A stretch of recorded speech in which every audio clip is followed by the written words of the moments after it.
Student, आज हम linear algebra की क्लास नंबर 4 कर रहे हैं। देखिए, let W1 be real vector space of all 5x2 matrices such that sum of entry in each row is zero. इसने क्या रखा है, sum of entry in each row, मतलब हर रो का सम कितना है, जीरो।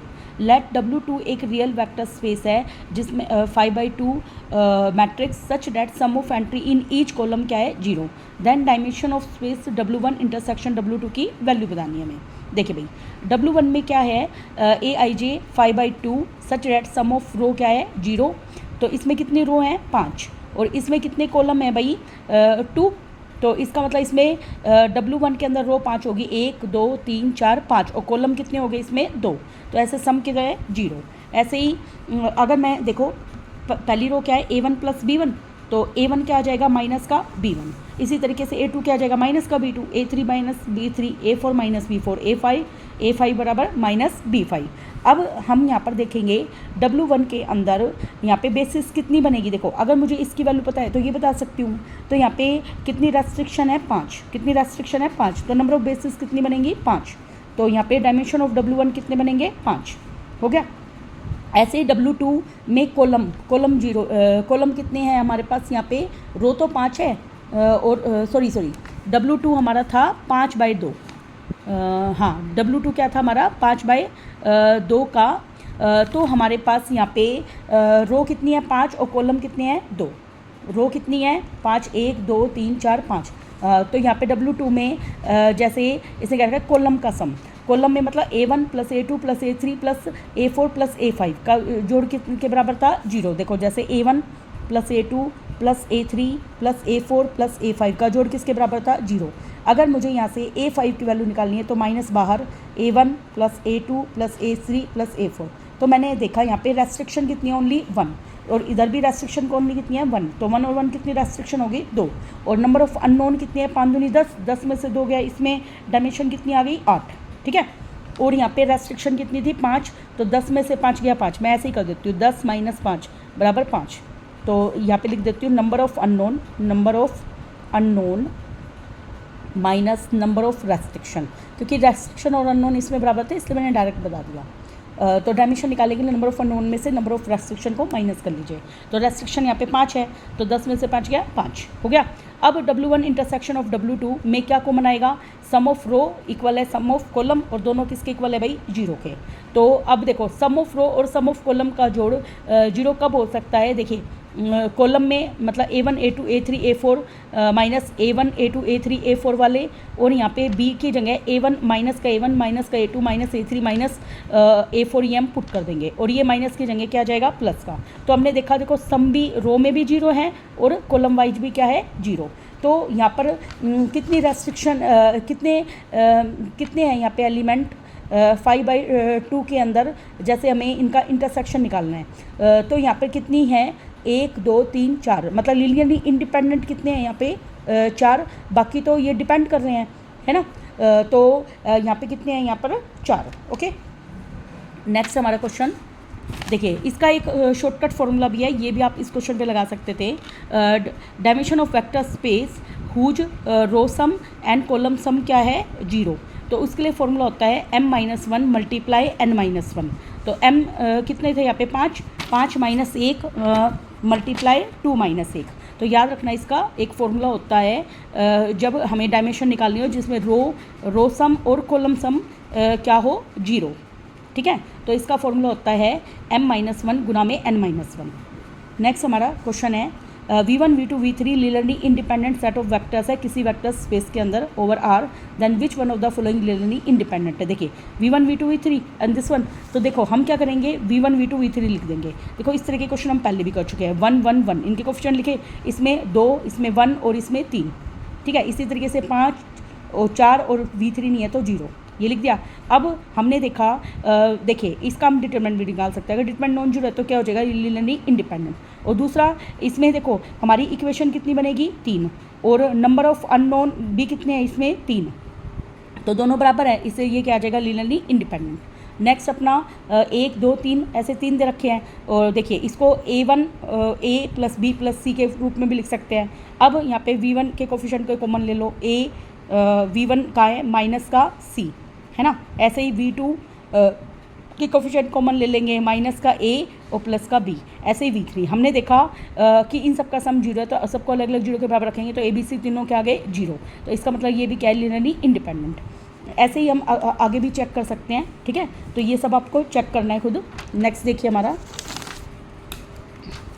क्वेश्चन है, इफ़ x बराबर है x1 x2 x3 belongs to R³ B non zero vector है एंड A बराबर है x गुना में x का ट्रांसपोज डिवाइड में x का ट्रांसपोज गुना में x, then dimension of vector space बतानी है y बिलोंग्स टू R³ जिसमें ay बराबर क्या है 0 ओवर r। देखिए सबसे पहले हम a बराबर क्या है x गुना में x का ट्रांसपोज, ये हमें x दे ही रखा है, तो x को x ट्रांसपोज से गुना करेंगे और एक बार एक x के ट्रांसपोज को x से मल्टीप्लाई करेंगे। तो हम सबसे पहले यही निकालते हैं। देखिए हमारे पास ये x है, x1 x2 x3, x का ट्रांसपोज क्या जाएगा, रो को मैंने कॉलम में चेंज कर दिया। अब x को x के ट्रांसपोज से क्या करना है, मल्टीप्लाई। अब देखिए ये x गुना में x का ट्रांसपोज, तो रो बाई कॉलम मल्टीप्लाई करना है। x1 को x1 से किया, x1 का स्क्वायर, ऐसे ही x1 को x2 से करेंगे, x1 x2 x1 x3, ऐसे 3/3 ऑर्डर की मैट्रिक्स आ जाएगी। वैसे भी 3 गुना 1 है और ये 1 मल्टीप्लाई 3 है, तो ये दोनों सेम होते हैं, तो मैट्रिक्स का ऑर्डर क्या आता है 3 मल्टीप्लाई 3, ठीक है। अब इसी तरीके से x ट्रांसपोज गुना में a करना है, तो देखिए 1 गुना में 1 मतलब ये स्केलर मैट्रिक्स आएगी, ठीक है। स्केलर मतलब मैट्रिक्स नहीं, स्केलर मतलब कांस्टेंट वैल्यू आएगी। ये हो गया। आगे अब हमें देखिए हमें बताना है अब उसका क्या होगा, डायमेंशन बतानी है। तो देखिए इसमें हम अब आगे कैसे करेंगे, आपको दे रखा है ए वाई बराबर क्या दे रखा है 0, ए वाई बराबर 0 है तो ए इज क्या होगी नल मैट्रिक्स, ए वाई बराबर 0 है तो ए क्या होगी नल मैट्रिक्स। नल मैट्रिक्स अब देखिए रैंक निकालने का फॉर्मूला क्या होता है, डायमेंशन ऑफ आर की क्यूब। अगर वो नल मैट्रिक्स है तो इसका जो रैंक है वो डायमेंशन ऑफ आर की क्यूब के बराबर होगा, तो वो क्या होगा n-1। नल मैट्रिक्स का जो डायमेंशन है वो रैंक क्या होएगा n-1, तो 3 में से एक गया 2। अब डायमेंशन v की क्या होएगी 3, क्या होएगी भाई 3, और रैंक अपनी 2 है ही, ठीक है। वैसे भी हम इसको मल्टीप्लाई करके चेक भी कर सकते हैं, ओके, एलिमेंट्स लेके। नेक्स्ट हमारा क्वेश्चन है, consider the set V X Y Z belongs to R के cube alpha x plus beta Y plus Z बराबर है गामा, जिसमें अल्फा बीटा गामा किस में बिलोंग करते हैं रियल नंबर में। देखिए अब हमें ये चेक करना है कि वो किसके लिए होंगे। देखिए अब हमें चेक करना है कि 2 डायमेंशनल सब स्पेस होगा नहीं। सब स्पेस के लिए कंडीशन क्या होती है, एक तो 0 स्पेस होना चाहिए, एक लीनियर कम्बिनेशन है ना, तो 0 बिलोंग करना चाहिए। तो इसमें 2 स्टेप टेस्ट किया है, alpha x plus beta y linear combination दिखाया है, alpha x plus beta Y plus Z बराबर हमें दे रखा है गामा, ये हमें गिवन है। तो अगर 0 बिलोंग करता है तो 0 0 0 बिलोंग करेगा, तो गामा की वैल्यू क्या होगी 0। जिसमें गामा बराबर 0 नहीं है उसको हम कैंसिल कर देंगे। अब देखिए गामा बराबर 0 है, गामा बराबर 0 है, गामा बराबर 0 है, बाकी हम इसमें पुट करके देख लेंगे, ठीक है। अब आगे देखिए इफ़ अल्फा बराबर 0 है, बीटा बराबर 1 है, गामा बराबर 0 है, तो इसमें वैल्यू पुट कर देंगे। अल्फा की जगह 0, बीटा की जगह 1 और जेड वैसा गामा की जगह 0। तो हमारे पास ये क्या आ गया y प्लस जेड बराबर 0, तो y की वैल्यू क्या आ गई माइनस का जेड। इसी तरीके से हम नेक्स्ट स्टेप करेंगे। अब देखिए इसमें हम क्या कर देंगे, वैल्यू पुट कर देंगे एक्स अल्फ़ा की, बीटा की और एक्स वाई जेड ये सारी वैल्यू पुट करेंगे, तो हमारी स्टैंडर्ड बेसिस क्या बनती है 1 0 0 0 1 -1, इसके कोफिशिएंट बनेंगे ये, ठीक है। तो चेक लीनियरली इंडिपेंडेंट है या नहीं वो हम उसको चेक करेंगे। जैसे a 1 0 0 प्लस b 0 1 -1 डायमेंशन आ गई, तो a बराबर 0 आ रहा है, यहाँ से b बराबर भी क्या आ रहा है 0। ऐसे ही अल्फा बराबर 1, बीटा बराबर 0, गामा बराबर 0 के लिए चेक करेंगे, तो x की वैल्यू क्या आ गई माइनस जेड, और इसमें एक्स वाई जेड की जगह माइनस एक्स पुट कर दिया तो 1, और ये है ही नहीं तो 0, और ये -1, और अगली क्या आ जाएगी 0 1 0, दूसरी स्टैंडर्ड बेसिस है 0 1 0, तो आगे ये भी हमारा ट्रू हो जाएगा, ओके। नेक्स्ट देखिए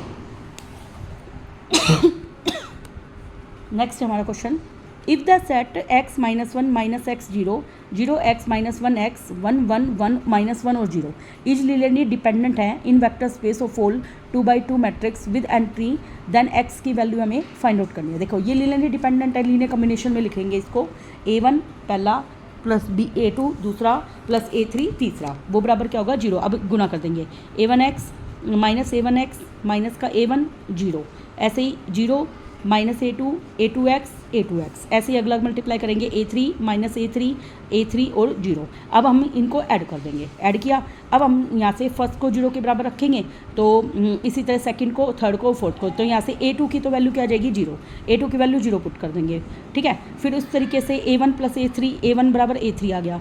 तो अब हमने हमारा क्या आया, एक एलिमेंट 0 आया, बाकी दो नॉन 0 है। इसका मतलब क्या है, ये लीनियरली डिपेंडेंट। नेक्स्ट हमारा देखिए, और इसमें हमें बताना है किस वैल्यू के लिए। वो देखो ऑप्शन आएगा पेपर में, तो वो पुट करके देख लेना आप, वो ज़्यादा बेटर रहेगा आपके लिए, ठीक है। और वैसे भी हम इसको सोल्व भी कर सकते हैं। आगे देखिए, इफ़ M2R वेक्टर स्पेस है 2x2 रियल मैट्रिक्स का, और V एक सब स्पेस है M2R defined by V, A belongs to M2R, मतलब इसमें 2x2 ऑर्डर का है, और A गुना में 0 2 3 1, मतलब इसका ऑर्डर कितना है 2, ठीक है। तो डायमेंशन ऑफ V बनानी है। देखो दो ऑर्डर की मैंने मैट्रिक्स ले ली, A इंटू दिस वन दे रखा है, तो इसमें वैल्यू पुट कर दी। अब मैंने मल्टीप्लाई करके इसको सोल्व करके लिख दिया है। देखिए इतना सब आपको करना आता है। 3B बराबर 2C, और यहाँ से 2A प्लस B बराबर 2D, ऐसे मैं ABCD की वैल्यू निकालूंगी। तो हमने ये वैल्यू निकाली। अब देखिए ये दो पता हो तो बाकी भी पता लग जाएगा। तो मतलब दो क्या है, रेस्ट्रिक्शन है इस पर, तो नंबर ऑफ अननोन में से नंबर ऑफ रेस्ट्रिक्शन घटा लेंगे। नंबर ऑफ अननोन कितने हैं इसमें, चार क्वान्टिटी है ABC, है ना, ABCD 4 क्वांटिटी है, और दो रेस्ट्रिक्शन है, तो 2 को घटा देंगे। 4 में से 2 गए, इसकी डायमेंशन कितनी आ जाएगी 2। नेक्स्ट हमारा क्या दे रखा है, let V be set of 2x2 matrix with complex entry such that A11 plus A22 का जोड़ किसका है 0 के बराबर, but W be the set of matrix in V with A12 और A21 का कॉन्जुगेट किसके बराबर है 0 के। Then under usual matrix addition and scalar multiplication which is true. अब हमें इसको चेक करना है। देखिए ये आपके लिए होमवर्क है, आप करके देखना। नेक्स्ट हमारा question, consider the subspace W x1 x2 से लेकर xn, हमें 10 एलिमेंट देखे जो R10 में बिलोंग कर रहे हैं, और xn क्या है xn-1 plus xn-2, 4n belong करता है 3 से लेकर 10। देखिए इसमें मतलब तीन पुट किया, जैसे मैंने देखो 3 पुट किया तो x3 बराबर x2 प्लस x1 हो गया, ऐसे ही 4 पुट किया तो x4 बराबर x3 प्लस x2 हो गया। तो देखो 3 को छोड़कर बाकी 2 पे कोई रेस्ट्रिक्शन है ही नहीं, है ना। तो हमारी रेस्ट्रिक्शन कितनी होगी, 3 से लेकर 10, मतलब 8 रेस्ट्रिक्शन हो गई। और नंबर ऑफ अननोन कितने हैं 10 में से 8 गए, 2 इसका डायमेंशन हो जाएगा। काफ़ी इजी क्वेश्चन था ये वाला। इसकी डायमेंशन कितनी हो जाएगी भाई 2। ओके नेक्स्ट देखिए हमारा, नेक्स्ट है which one of the following is subspace of vector space R की cube X Y Z belongs to R की क्यूब। देखिए सब स्पेस में वही 0 0 बिलोंग करना चाहिए, 0 प्लस 0 बराबर है, 0 प्लस 0 बराबर है, सब स्पेस है। अगला 0 प्लस 0 प्लस 0, लेकिन माइनस 3 0 के बराबर नहीं है, ये सब स्पेस नहीं है। और देखो वही माइनस, देखो मैंने बताया था ग्रेटर देन इक्वल टू 0 के लिए कभी भी सब स्पेस नहीं होता, क्योंकि स्केलर क्वांटिटी में -1 पुट करते हैं तो नेगेटिव आता है। एक्स माइनस देखो 0 पुट करेंगे, -1 बराबर 0 नहीं है, तो इसलिए ओनली फर्स्ट ऑप्शन आएगा। नेक्स्ट हमारा क्वेश्चन, लेट Mn डिनोट करता है vector space of all n by n real matrix among following subset of Mn, decide which are linear subspace. हमें बताना है इसमें से कौन सा लीनियर सबस्पेस है। देखिए भाई सबसे पहली बात हमें क्या रखा है, Mn डिनोट करता है vector space n by n real matrix among following subset of Mn, decide which are linear subspace. कौन कौन सा है, देखिए A is non singular matrix, A non singular matrix है, और डिटरमिनेंट ऑफ A क्या है नॉन जीरो। हमें पता है 0 बिलोंग करना चाहिए, है ना, तो इसका मतलब ये तो नॉन सिंगुलर है, तो ये तो है ही नहीं। अब अगला देखा डिटरमिनेंट ऑफ A बराबर है 0। जब डिटरमिनेंट ऑफ A बराबर 0 है तो जरूरी नहीं है कि A 0 हो, है ना, तो इसका मतलब ये भी नहीं है। अगला A बिलोंग करता है Mn में, और ट्रेस ऑफ A क्या है 0, ट्रेस ऑफ A बराबर 0 है, तो ये हमारा लीनियर सबस्पेस होगा। आगे V4 बराबर है BA such that A belongs to Mn, और B क्या है सम फिक्स मैट्रिक्स, ये भी होगा। अब देखो होगा कैसे, देखिए मान लीजिए A में मैंने लिया 0 बिलोंग करता है V में, तो देखो सबस्पेस के लिए 3 कंडीशन है, 0 बिलोंग करना चाहिए, U प्लस V और AU, ठीक है। अब मान लीजिए मैंने ले लिया 0 बिलोंग करता है V में, तो डिटरमिनेंट ऑफ 0 बराबर नहीं है 0 के, इसलिए ये बात कहती है डिटरमिनेंट ऑफ 0। तो क्या बताइए डिटरमिनेंट ऑफ 0 के बराबर नहीं है, तो गलत है ना, इसलिए ये बिलोंग नहीं करेगा, ठीक है। लेकिन इसने क्या रखा है डिटरमिनेंट ऑफ A क्या है नॉन जीरो। अगला जैसे अब हम ये लगाएंगे determinant of A plus B बराबर नहीं होगा इसके according determinant of A plus determinant of B के। इसी तरीके से अब मेरे को एक बात बताइए, जिसका डिटरमिनेंट A बराबर 0 है तो ऐसा पॉसिबल ही नहीं है, ठीक है। जैसे हमने ले लिया determinant of A plus determinant of B बराबर क्या होता है determinant of A plus B, तो ज़रूरी नहीं है कि इस 0 + 0 ही बराबर डिटरमिनेंट ऑफ a + b आए, इनका डिटरमिनेंट अलग अलग भी हो सकता है। जैसे a + b का डिटरमिनेंट अलग होगा, इसका डिटरमिनेंट क्या आएगा 1, और a का डिटरमिनेंट और b का डिटरमिनेंट 0 है, तो ऐसे ये इक्वल नहीं होंगे। आगे ट्रेस ऑफ ए बी को हम क्या लिख सकते हैं, trace of A plus trace of B. अगर ट्रेस ऑफ ए 0 है तभी तो 2 का सम 0 होगा, है ना, तो इसका मतलब 0 बिलोंग करता है, तो ये होगा। अगला V4 बराबर B A such that A belongs to M N. B बराबर आइडेंटिटी मैट्रिक्स ले ली मान लो मैं, बी ए बराबर आइडेंटिटी गुना में ए बराबर ए ही होता है ना, तो इसका मतलब ये बिलोंग कर जाएगा, तो ये हमारा वेक्टर स्पेस होगा। अगला जैसे मान लो 2 ले लिया हमने, BA1 गुना में BA2, तो B गुना में A1 प्लस B गुना में A2, B common A1 plus A2, A1 plus A2 यहाँ पर क्या है, इसको A नाम दे दिया, क्या नाम दे दिया मैंने, A। तो इस तरीके से हम देखते हैं कि ये वाले भी हमारे वेक्टर सबस्पेस होते हैं। Next, which of the flowing subsets of R4 is a basis of R4। देखिए 1 2 3 4 एलिमेंट है, तो सबसे पहले मैंने इनको लिख दिया कॉलम वाइज, 1 0 0 1 1 0 0 1 1 1 0 ट्रिपल 4 बार 1 लिख दिया। अब हमें देखो ये कैसी है, अपर ट्रायंगुलर मैट्रिक्स है, इसमें नंबर ऑफ वो नॉन जीरो रो कितनी है 4, तो रैंक कितना हो गया 4, नंबर ऑफ कॉलम भी 4 है, दोनों बराबर है तो लीनियरली इंडिपेंडेंट होंगे। अगला लिखा हम इसी तरीके से, रैंक कितना है इसका 3, और नंबर ऑफ अननोन कितने हैं 4, तो ये linearly dependent. Number of column, एक मिनट, हाँ रैंक इसमें 3 क्यों है, 4 है, हाँ तो ये भी लीनियरली इंडिपेंडेंट है। आगे B3 दे रखा है हमें इसी तरीके से, और हमने इसको अपर ट्रायंगुलर मैट्रिक्स में कन्वर्ट किया, तो इसका रैंक कितना आ रहा है 3, और नंबर ऑफ कॉलम कितने हैं इसमें 4, तो ये लीनियरली डिपेंडेंट होगा क्योंकि दोनों इक्वल नहीं है। Next, which of set of function from R to R is a vector subspace over R। देखिए f(x) बराबर क्या है 0, और limit x tends to 3 exist कर रही है, f 0 पर क्या होगा 0, और इस तरीके से fx प्लस fy 0 प्लस 0 0 हो जाएगा, a से गुना करेंगे तो भी हो जाएगा, तो ये होगा। इससे नेक्स्ट है gx बराबर 1, g 0 पे क्या है 1, ठीक है, जैसे हमने सेकंड को चेक करना है, g 0 पे बराबर है 1, ये पॉसिबल नहीं है, इसलिए ये वेक्टर स्पेस नहीं होगा क्योंकि 0 इसमें बिलोंग नहीं कर रहा। अगला hx एग्जिस्ट कर रहा है, तो वो लिमिट 0 भी आ सकते हैं, इसलिए ये होगा। ओके, नेक्स्ट देखिए, इसी तरीके से हमें इसको चेक करना है, which of the following are subspace of vector space. वही 0 + 0 बराबर 0 होगा, और 0 - 0 होगा, 0 + 0 बराबर 1 नहीं होगा, 0 - 0 बराबर 1 नहीं होगा, ठीक है। आगे लेट Pn(x) बराबर है x की power n for all x belongs to R, W बराबर है span of P0 P1 P2 से लेकर Pn। देन देखिए W is vector space of all real valued continuous function, ये मैंने आपको पहले बताया था, जैसे sin x है वो कंटिन्यूस फंक्शन है, लेकिन वो vector space subspace vector space नहीं होता, बताया था ना।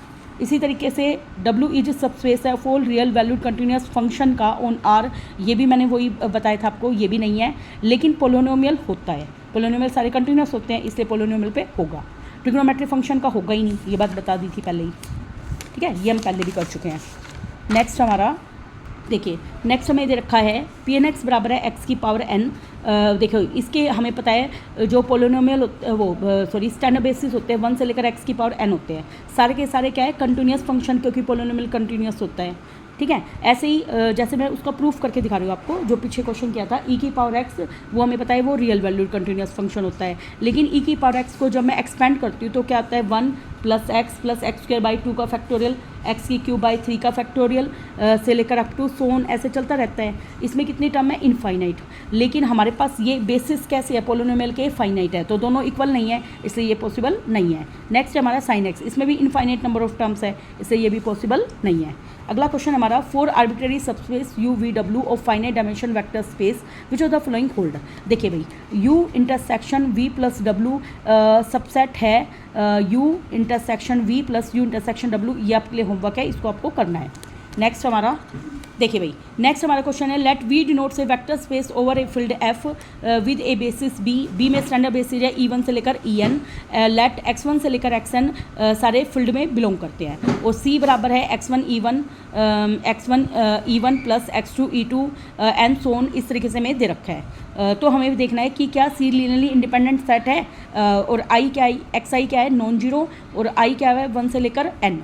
और अगला देखिए, जैसे इसको हम चेक कैसे करेंगे, देखो C का डिटरमिनेंट कैसे निकालेंगे, देखो C में x, देखो हम यहाँ पे लिखते हैं x1 x2 से लेकर xn वाले एलिमेंट है ना, x1 में यहाँ पर क्या है, जैसे अगर स्टैंडर्ड x1 में क्या है यहाँ पे E1 का अगर मैं देखूँ En तक देखूँ तो यहाँ पे x1 है ना। और अगला बाकी सारे क्या है यहाँ पे 0 0 0 और अगला x1 x2 है, x1 x2 बाकी सारे क्या है 0 0। अगले में x1 x2 से लेकर xn है। तो ये मैंने कैसे लिखा है हॉरिजॉन्टल।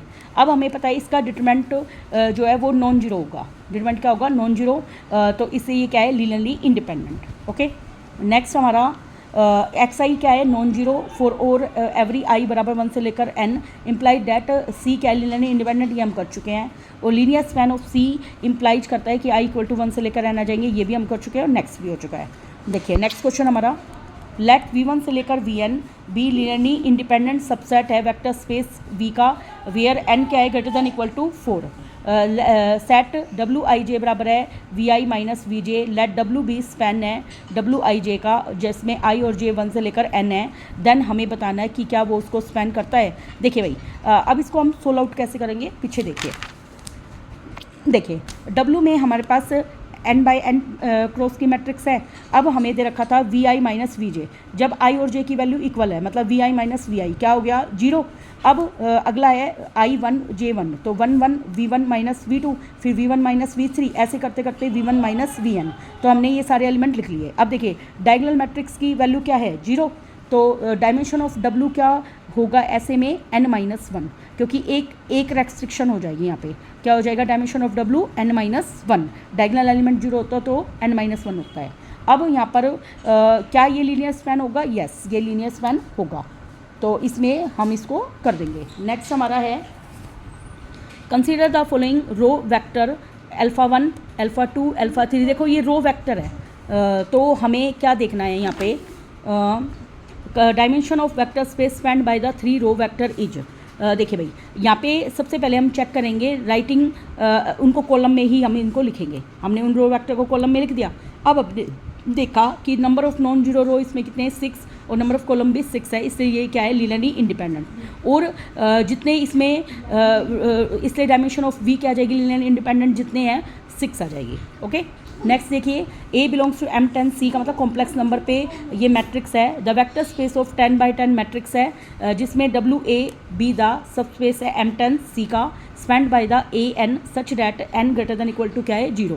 अब हमें करेक्ट स्टेटमेंट को चूज करना है। देखिए भाई याद रखिए जब A सब स्पेस है उसका तो उसकी डायमेंशन कभी भी 10 से बड़ी नहीं होगी, वो इक्वल टू 10 होगी। तो हमारा A ऑप्शन हो जाएगा, बाकी सभी हम डिस्कार्ड कर देंगे। नेक्स्ट क्वेश्चन देखिए लीनियर ट्रांसफॉर्मेशन क्या होता है। देखिए लीनियर ट्रांसफॉर्मेशन का दूसरा नाम होता है लीनियर फंक्शन या वेक्टर स्पेस होमोमॉर्फिज्म। इसके ये 3 नाम हैं। देखिए भाई मान लीजिए UF और VF 2 वेक्टर स्पेस है और एक मैपिंग में डिफाइन करती हूँ T UF से VF में, इसको लीनियर ट्रांसफॉर्मेशन का बोलते हैं अगर ये फॉलोइंग कंडीशन को सेटिस्फाई करता है। देखिए सबसे पहले बार लीनियर कम्बिनेशन वाली T A बाहर T ऑफ U प्लस में B of T of V, एक दोनों वेक्टर सब स्पेस वाली कि T of U plus V बराबर क्या हो T of U plus T of V, इसको लीनियर कम्बिनेशन से रिलेट करना। और T of AU scalar multiplication में A बाहर T ऑफ U हो, तब हम उसको क्या बोलेंगे लीनियर ट्रांसफॉर्मेशन। एक इंपॉर्टेंट बात इसमें याद रखना है हमें, देखिए अगर U और V सेम है मतलब सेम से सेम में जाए तो उसको लीनियर ऑपरेटर बोलेंगे। क्या बोलेंगे लीनियर ऑपरेटर। याद रखना ऑपरेटर कब लगता है सेम से सेम में। ओके आगे जैसे मान ले आइडेंटिटी मैट्रिक्स क्या होते हैं लीनियर ऑपरेटर। अगला है जीरो मैपिंग। जीरो मैपिंग हमेशा क्या होती है जीरो ट्रांसफॉर्मेशन को बोलेंगे। नेक्स्ट है हमारा अगर दूसरा जो V है अगर फील्ड ऑफ स्केलर्स हो जाए तो उसको लीनियर फंक्शनल बोलते हैं हम। Next minus T negative of linear transformation है। और प्रॉपर्टी क्या है लीनियर ट्रांसफॉर्मेशन की T UF से VF में जा रहा है T of AU plus BV A बाहर TU plus B of TV। ऐसे T 0 पे 0 होता है इफ़ एंड ओनली इफ 0 को वो 0 से मैप करे। आगे T ऑफ माइनस U क्या होता है माइनस के TU।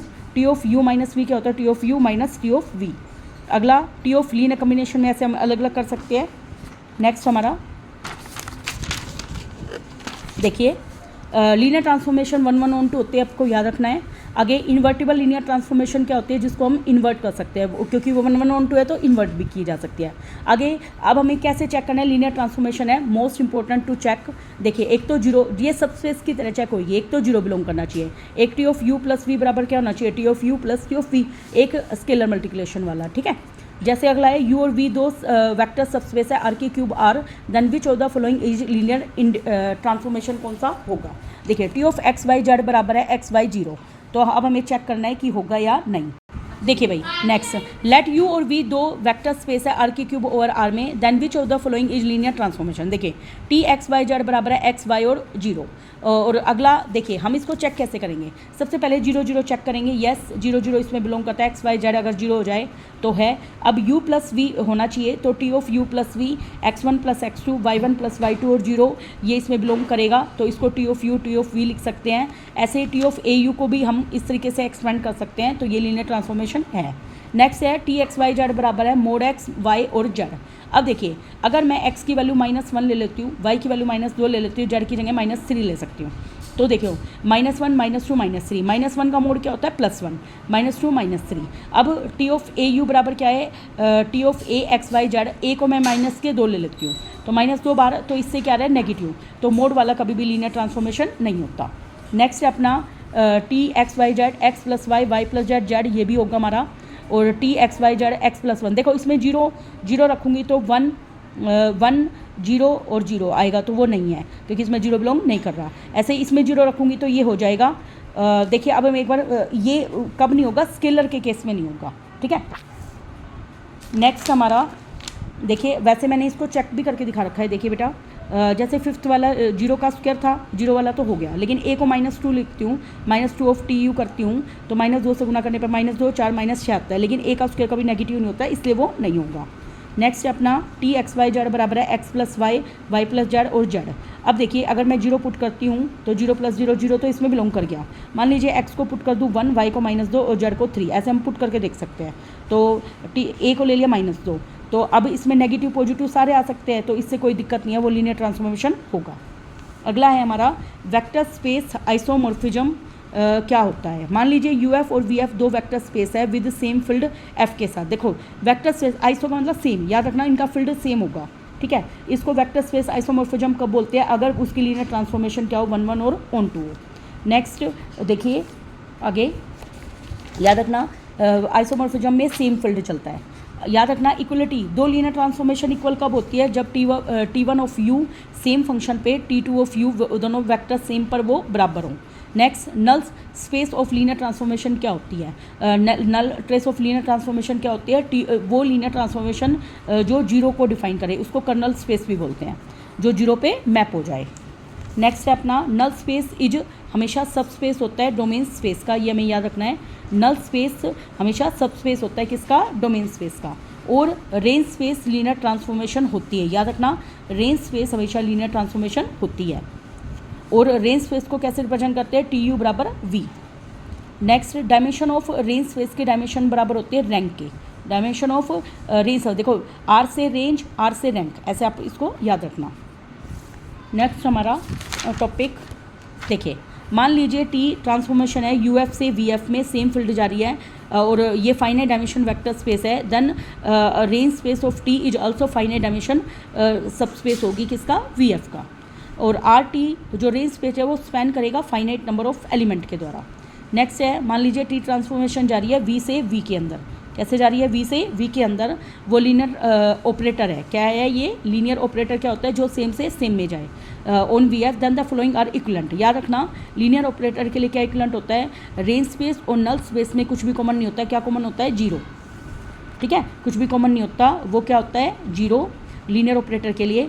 और T of T U T V बराबर जीरो कब होता है, अगर टी यू बराबर क्या हो, जीरो, ठीक है। T of T U zero हो तो टी ऑफ यू क्या हो जाता है, जीरो के बराबर। आगे मान लो टी एक ट्रांसफॉर्मेशन जो यू एफ से वी एफ में जा रही है, सेम फील्ड के ऊपर जा रही है, लीनियर ट्रांसफॉर्मेशन है जिसमें U1 से लेकर UN लीनियरली डिपेंडेंट होते हैं। और तो T of U1 T of U2 transformation लगने के बाद वो भी लीनियरली डिपेंडेंट होगी, अगर इंडिपेंडेंट होंगे तो इंडिपेंडेंट होगी। Okay, thank you very much. Next video में हम आगे काम करेंगे।